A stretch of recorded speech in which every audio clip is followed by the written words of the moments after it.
Welcome once again to Lehto's Law. Here's Steve Lehto. Mr. B passed along a story to me about bad cops. Bad cops. What you gonna do? Cops admit vandalizing cars of man who filed complaint against them, prosecutors say. The prosecutor is saying the cops admit it. Wow. So, a man's white Jeep Liberty had its tires slashed and the back window broken by two Asbury Park police officers. And this is according to authorities. So, New Jersey Advanced Media wrote the story, published it on NJ.com. Chris Sheldon wrote it. And two cops from Asbury Park have admitted that they vandalized a pair of cars last year owned by a man who had filed a complaint against them with Internal Affairs, IA, as we call it in the biz. Asbury Park police officers, one of whom is a police officer and the other is a former SLEO2, whatever that means, are both from Asbury Park. They pleaded guilty to fourth-degree criminal mischief, and as part of their plea deals, they must forfeit any future public employment in the state, according to a statement from the county prosecutor. They also face probation when they're sentenced on October 16th and must pay back the victim for the damage they caused to his cars. The prosecutor said, spiteful retaliation from law enforcement officers towards a citizen for any reason is an unacceptable option. This is in no way condoned at any level for any reason. All members of the law enforcement community must maintain the public's trust by conducting themselves at the highest level of integrity and decency. Now, authorities say the men, the police officers, wore disguises and then rode their bicycles over to where the vehicles were in Ocean Grove and Asbury Park and smashed out the windows and slashed all the tires on September 3rd between 3 and 4 a.m. So yes, these are two cops wearing disguises, riding bicycles, vandalizing the cars owned by somebody who'd complained about them. It makes you wonder if maybe the complaints weren't good complaints, meaning that they were well-based in fact. The vehicles belong to a man who is an outspoken Asbury Park resident, critical of the city's police department. He's 70 years old. He had filed an administrative complaint against both officers several days before the incidents. He says his jaw dropped when he learned that the people responsible were police officers. He said in an interview with NJ Advanced Media last year, the cars suffered about $500 in damage. Now, one of the men was a member of the Asbury Park Police Force since 2013, was suspended without pay when the charges came to light. The other one was simply fired. Now, he was the Class 2 Special Law Enforcement Officer, again, whatever that is. It's like a double secret cop.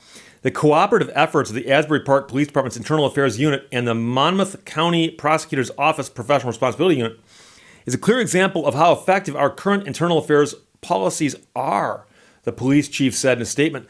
These officers were held accountable for their actions and misconduct, and we will continue to hold our officers responsible to build upon the trust of the community that we serve. And, here's the thing. I've said it before. Judges, cops, and lawyers need to be held to higher standards in certain settings. I'm not saying that if I'm online playing chess, I should be held to a higher standard than somebody else. But if I'm in a courtroom or doing anything in the public eye involving the law, I need to be held to a higher standard because I'm a lawyer. The legal profession doesn't need people saying, look at that lawyer, look what he's doing. Lawyers are bad. Because that's how people think. And there's nothing wrong with that thought process if that kind of behavior is out there. So when you have judges who don't follow the law, or you have lawyers who are behaving inappropriately, or you have police officers breaking the law, you need to come down on them like a ton of bricks. Now, it sounds like these guys cut a plea bargain and may have gotten a sweetheart deal on the one hand. But on the other hand, they did have ramifications with their employment. And I am not one of these people who said, hey, that person did something wrong, they should get fired. That person did something wrong, they should get fired.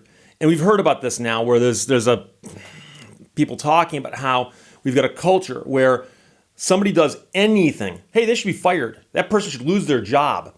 Losing your job is not always the automatic thing that should happen to you if you get caught doing something wrong. It depends on what you've done, where you've done it, and so on and so forth. But here, you have police officers breaking the law, and worse, they're retaliating against somebody simply because that person exercised their God-given right in America to make a complaint about police behavior.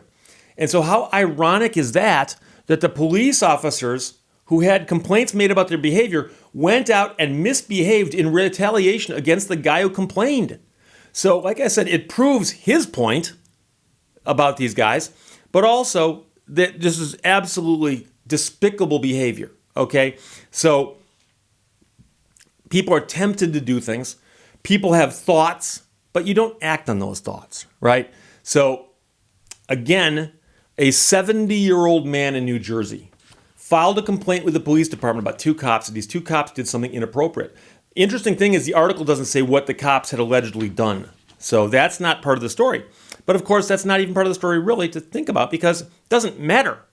If someone files an unfounded complaint against you, someone actually says, this person did something and they make something up, you can get upset about that. But the point is, if you didn't do it, just defend it and say, I didn't do it. I didn't do that. You don't go, I'm going to go slash the guy's tires and smash out his windshield. If you didn't do anything wrong, now you have. That's the crazy part. And you might say, Steve, this is all high and mighty talk coming from a guy who's never been in this situation. Well, I've never been a police officer, so I've never been in this exact situation. I've heard of attorneys who've had grievances filed against them by people who weren't their clients. And I've had people threaten to file grievances against me when I didn't represent them. And the interesting thing is that the allegations that were made in some of these situations I've heard of were this person did something when they handled my case, when the attorney never handled the case. And so if someone were to file a grievance against me and say, hey, this guy screwed up my case when I never represented them, I would simply respond to the AGC and say, I never represented them. I didn't work on this case. I wouldn't go and slash their tires or bust their window out, okay? And like I said, I know attorneys who've had grievances filed against them by people who were not their clients alleging that they had mishandled their cases. And I've also had people threaten me with that. And like I said, if someone filed a grievance against me and said, this guy screwed my case up, even though I never worked for them, I'd be like, it's a weird thing for them to file, but I didn't do it. I would just say I didn't do it. I wouldn't go find where their car's parked and slash their tires. So it's crazy, but this is the kind of behavior that needs to be sanctioned heavily, because police officers do work for us, okay? I know people who say, at the side of the road, the cop pulls you over and you go, hey, you work for me. I don't mean it that way, okay? But deep down, they do. Your tax dollars pay their salaries in a roundabout way. They also work for the community, right? They're community police, whether it's city, state, county, whatever. And so the point is that as a member of the community in which these police are employed, you should have a say in how they do their jobs.